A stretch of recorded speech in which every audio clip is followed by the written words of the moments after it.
अस्सलाम वालेकुम, मैं हूं एजेंट एक्स। पाकिस्तानी जर्नलों का सबसे बड़ा हथियार झूठ और प्रोपेगेंडा है। जिन लोगों का कत्ल इन्होंने करवाया होता है, जिन लोगों के ऊपर जुल्म इन्होंने किया होता है, जिनका खून इनकी गर्दनों पे होता है, उसी के मुद्दई बन के ये आ जाते हैं, प्रोपेगेंडे करते हैं, झूठ करते हैं, ड्रामेबाजियां करते हैं। अपने मजमून मकासद को उनको अचीव करने के लिए उन्हीं कत्लों का जो इन्होंने किए होते हैं उनको बुनियाद बना के मजीद सवाल उठाने वालों के ऊपर गद्दारी का फतवा ठोक के, दहशतगर्दी का फतवा ठोक के उनको भी जिंदान में डालते हैं, उनको भी मजीद कत्ल करते हैं। आपने देखा कि हालिया दिनों में पाकिस्तान में एयरमैन रिटायर्ड आसिम मुनीर ने, जो कि पाकिस्तान का एक जाली आर्मी चीफ है, उसने एक ड्रामा रचाया पीटीआई को बैन करने के लिए और अपने मजमून मकासद को अचीव करने के लिए। 9 मई का ये ड्रामा 9 मई का दिन क्यों चुना गया, ये मैं आपको आगे चल के बताऊंगा। मगर इस ड्रामे के बाद अवाम के सामने मजलूम बनने के लिए एक प्रोपेगेंडा किया गया कि जो लोग एहतजाज करने आए थे उन्होंने कायदे आजम का जो घर था उसको जलाया, और उन्होंने एक पाकिस्तान के जो सपूत थे, एक बेटे, एक शहीद कैप्टन कर्नल शेर खान का जो मुजस्मा है उसको जलाया। मैं आपको ये बताता हूं कि कैप्टन कर्नल शेर खान के साथ और कायदे आजम के साथ और उनकी बहन के साथ इन्होंने किया क्या, जिनके लिए आप ये प्रोपेगेंडा कर रहे हैं। 1999 में पाकिस्तान ने जब न्यूक्लियर ताकत हासिल कर ली तो उसके बाद उस वक्त के आर्मी चीफ परवेज मुशर्रफ को यह लगा कि अब इंडिया के साथ एक लिमिटेड जंग की एक जगह बन चुकी है, क्योंकि हम न्यूक्लियर पावर बन चुके हैं, तो हम अगर उसको लिमिटेड एरिया में शुरू करेंगे तो इंडिया उसी एरिया में रहेगा और वो उसको फैलाएगा नहीं, क्योंकि उसके बाद उसको पता है कि न्यूक्लियर जंग हो सकती है, लिहाजा वो इस तरफ नहीं आएगा। मगर इंडिया ने जंग में जाने से पहले एक काम किया, उसने जाके पूरी दुनिया से अपने लिए हमायत हासिल की कि देखें पाकिस्तानी जो है ये इररिस्पॉन्सिबल नेशन है और इन्होंने इंडिया के ऊपर हमला किया है और पाकिस्तान आर्मी ने ये किया।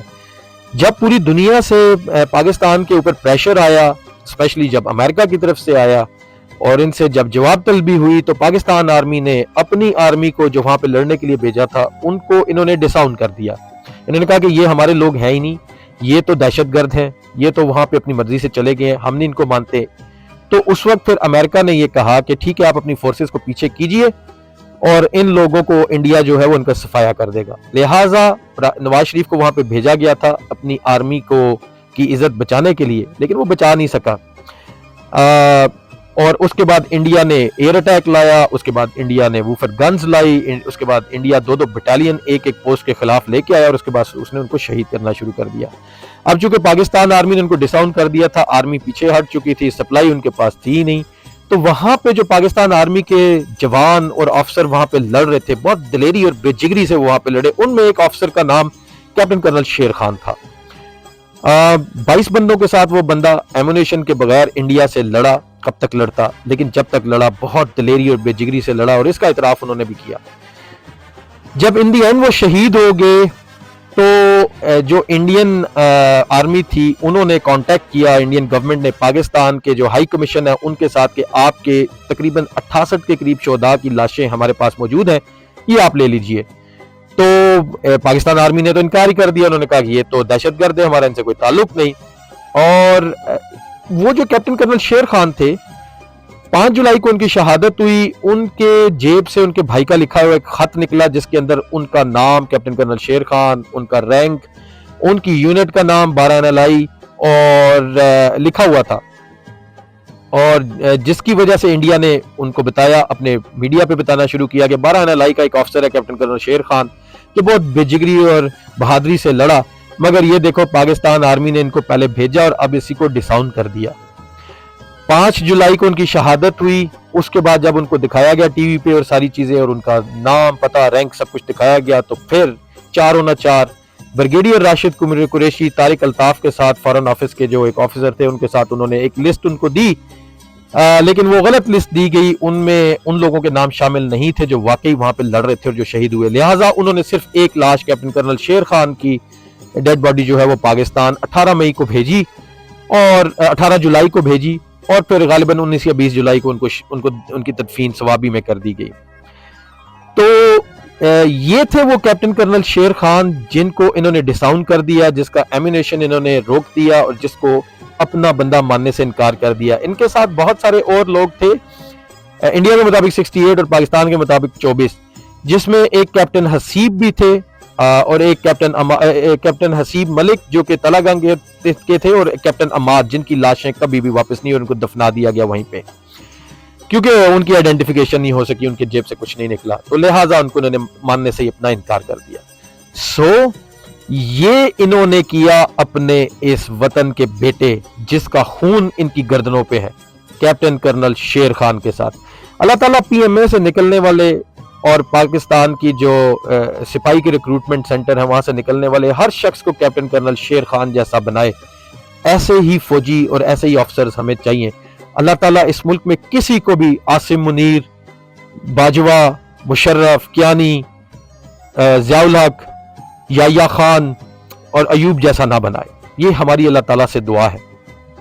تو کیپٹن کرنل شیر خان کے ساتھ انہوں نے یہ کیا، اب جس کے لیے یہ روتے پھر رہے ہیں، جس کے مجسمے کے لیے اب یہ رو رہے ہیں۔ اب ہم آ جاتے ہیں فاطمہ جناح قائد اعظم اور ان کے گھر کی طرف۔ قائد اعظم نے جب پاکستان 1947 میں بنا تو اس کے بعد انہوں نے کشمیر کے اوپر فوج کو آرڈر دیا کہ آپ نے کشمیر کو آزاد کروانا ہے، جبکہ اس وقت کے برٹش انڈین آرمی کے جو پاکستان کے چیف تھے جنرل فرینک، انہوں نے جانے سے انکار کر دیا۔ قائد اعظم نے ان کو چینج کرنے کی کوشش کی کیونکہ انڈیا نے بھی ان کو بدلا تھا اس طرف، اس پارٹ میں جو تھے، تو لہٰذا ان کو بدلنے تو دیا گیا لیکن پاکستان سے کسی کو لگانے نہیں دیا گیا، لہٰذا جنرل گریسی کو یہاں پہ آرمی چیف اس کے بعد بنایا گیا، اور جنرل گریسی نے قائد اعظم کو جا کے زیارت کے اندر بند کر دیا اور ہاؤس اریسٹ کر دیا، اور عوام جو ہے ان کو یہی پتا تھا کہ ان کی طبیعت خراب ہے لہٰذا وہ وہاں پہ رہ رہے ہیں، حالانکہ حقیقت یہ تھی کہ جنرل گریسی نے قائد اعظم کو وہاں پہ ہاؤس اریسٹ کر دیا۔ اس کے بعد جنرل ایوب نے قائد اعظم کی بہن کے ساتھ کیا کیا، انہوں نے فاطمہ جناح کو غدار ڈکلیئر کیا، انہوں نے فاطمہ جناح کے ساتھ جتنے لوگ تھے ان کو غدار ڈکلیئر کیا، خاص کر شیخ مجیب کو۔ اس کے بعد انہوں نے فاطمہ جناح کے اوپر تشدد کروایا، ان کو ایک جعلی الیکشن میں ہروایا۔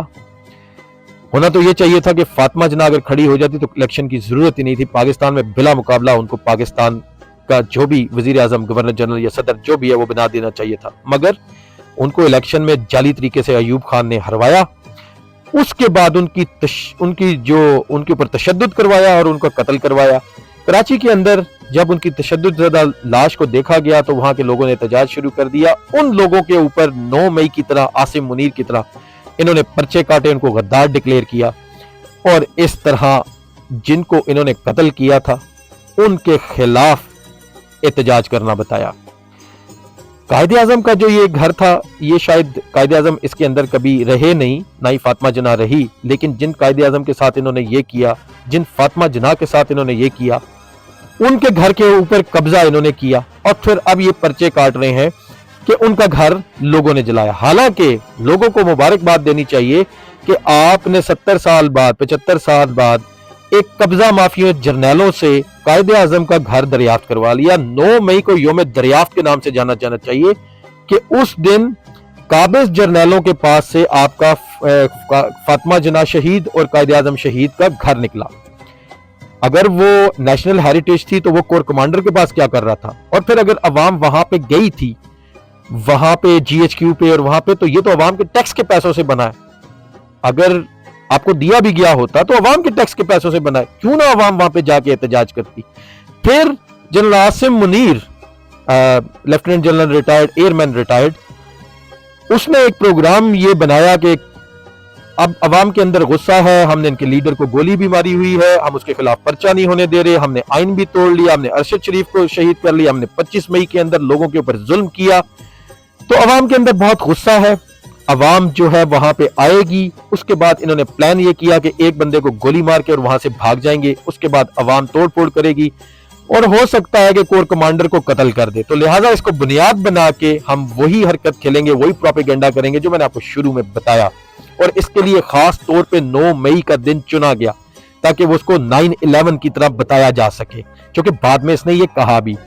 تو اب اگر آپ دیکھیں گے تو وہ جو پی ٹی آئی کے ورکرز تھے یا سپورٹرز تھے وہ وہاں پہ گئے، ان میں سے جب ایک لڑکے کو گولی لگ گئی اور وہ احتجاجاً اندر چلے گئے، اندر جا کے بھی انہوں نے جنرل سلمان غنی کو یہ کہا کہ سر آپ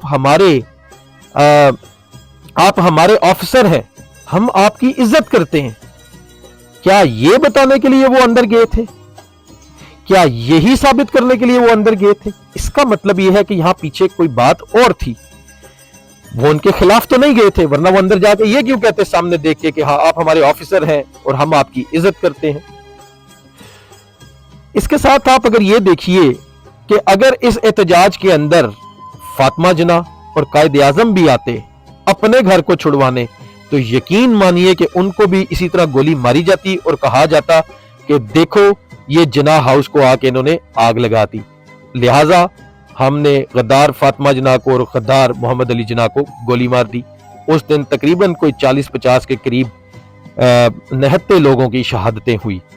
इनमें से किसी फौजी को और किसी जनरल को हाथ भी नहीं लगा। तो ये है इनके प्रोपेगेंडे, ये है इनका झूठ।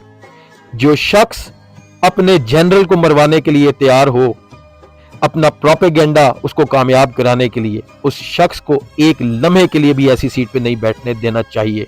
इंशाअल्लाह ताला पाकिस्तानी अवाम इनसे अपना मुल्क आजाद करवाएगी। योम तकरीम के नाम से ये एक दिन बना रहे हैं, उसको योम निजात का नाम देना चाहिए या योम दरियाफ्त का नाम देना चाहिए, और 28 मई को योम कदीर का नाम देना चाहिए, जिसको इन्होंने रुला के रुखसत किया पाकिस्तान से, जिसको नजर बंद किए रखा। अब ये उसके नाम पे भी प्रोपेगेंडा करेंगे। कैप्टन कर्नल शेर खान की कब्र के ऊपर पीटीएम के कुछ लोग आए और उन्होंने कुछ नारेबाजी की, ये जो दहशतगर्दी है इसके पीछे वर्दी है।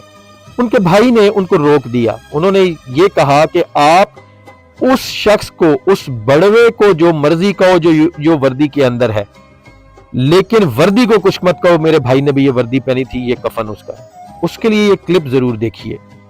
यूनिफॉर्म का अगर कोई नाम ले, बेशक उस बंदे का नाम ले जिसने बड़वागिरी की है, मगर वर्दी के बारे में बराए मेहरबानी, क्योंकि ये मेरे भाई का शहीद का कफन है। तो नाजरीन, आपने ये क्लिप देखा। इसमें जो कैप्टन शेर खान के बड़े भाई हैं वो ये कह रहे हैं कि आप जो मर्जी उस शख्स को कहें जो वर्दी पहन के भड़वागिरी कर रहा है, लेकिन आप वर्दी को कुछ मत कहिए। वो किसको कह रहा है कि कौन वर्दी के अंदर भड़वा घुस गया है?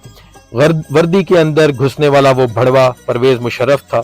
वर्दी के अंदर घुसने वाला वो भड़वा आसिम मुनीर है। वर्दी के अंदर घुसने वाला वो भड़वा नदीम अंजुम है, फैसल नसीर है, याया खान था, जियाउल हक था और अयूब खान था। और ऐसे कई भड़वे हैं जो वर्दी के अंदर छुपे हैं, जिन्होंने इस वर्दी को भी डिस्ग्रेस किया।